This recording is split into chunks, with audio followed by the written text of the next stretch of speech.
Call Records.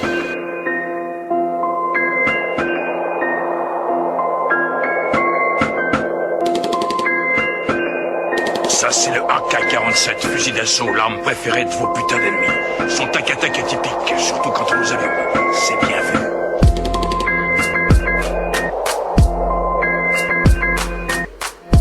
T'as l'air de savoir de quoi tu parles.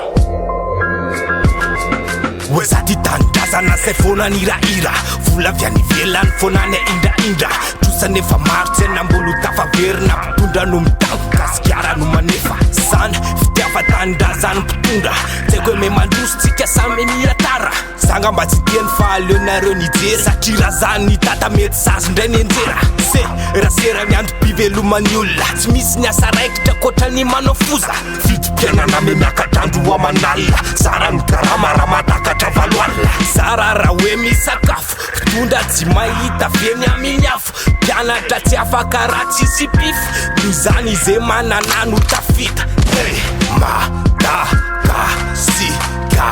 ra, su, Daya ndoan mbola utafarna Fadjetun flu, mbola mesa kamanarna Ma, da, ka, si, ka, ra, su,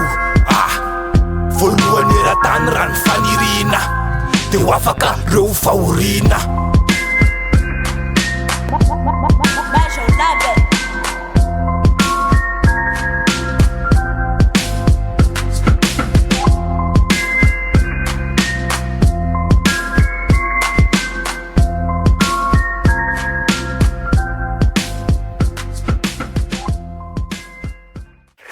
Mone, mila fitila de mone Sera tsy miody na mone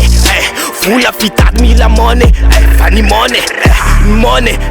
Tizi de votaka mbaimbaimbay Ataka alone kizy no vazabe Tsy lenenao raha